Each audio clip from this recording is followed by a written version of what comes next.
Let's get the latest in regard to the details of what's coming out from yesterday's shooting. And I want to bring in right now Libby Emmons. She's the editor-in-chief for the Post Millennial and Human Events. Libby, welcome back to Washington Watch. Thank you so much for joining us. Thank you. Thank you so much. Okay, what more have we found out about the shooter from yesterday? Well, so the shooter from yesterday, Robin, I'm sorry, I just had his name on the tip of my tongue. Robin Westman. He was a transgender individual, 23 years old. He had attended the school, the Annunciation Church and School in Minneapolis, Minnesota. Also, his mother had worked there. We know that he killed 2 children and injured 14 children, as you were just mentioning, along with 3 adults. We know also that he left behind a manifesto about how much he hated God, and he was, very anti-Christian in those messages. He was also opposed to Israel. He was very pro-Gaza. He had a message on one of his magazines that said, "Kill Donald Trump." And we know also sort of an interesting detail that emerged this morning, that he had regretted his gender transition. He was gender transitioned in 2019 when he was about 17 years old. He changed his name. His parents had approved that name change and signed off on it because he was a minor. And in the notes that he left behind, he said that he regretted the transition, that he wanted to cut his hair because this was a vestige of his transition, and that he was ashamed and embarrassed to do so. And that's pretty interesting, I think, him saying that he felt neither like a man or a woman. And there really is a lot of self-hatred in there. Also, in the notes left behind, we see a drawing of him looking into a mirror and having a demon look back at him. Wow. Incredible information. How is the legacy media treating the fact that the shooter was transgender, gender confused, however we want to phrase this?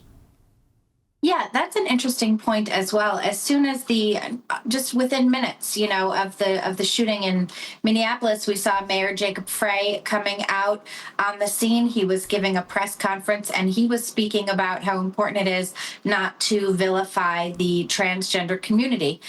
He also, had best wishes for the families and grief and all of that, but he spoke at length, not just at that press conference, but later in the day, about how important it was not to vilify the transgender community, assuming that everyone was just going to pile on to, all trans people everywhere. And that was his main focus.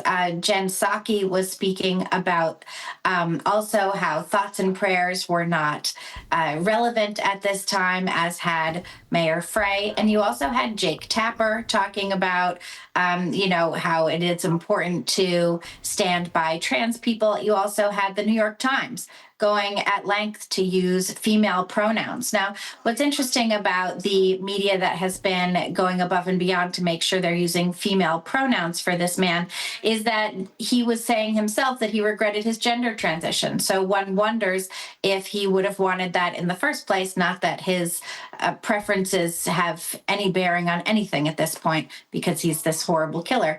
But that's what we've seen is, them using these pronouns. There's some reporting that's out there, and you wouldn't even know that it was a man because they're using the female pronouns and not really addressing that he was trans. And also, media has not wanted to discuss that he's transgender. Right. That's not something that they want to deal with. And it turns out that he is part of a short list of transgender individuals who have committed mass murders over the past several years. Yeah, we've seen so much of this, and it's becoming evident that these people have serious problems on multiple fronts. All right, real quickly, I've got another guest I need to get to, but enough with the villain for right now. Let's turn to the heroes. Yesterday's shooting could certainly have been much worse. What details have come out regarding what happened on the scene?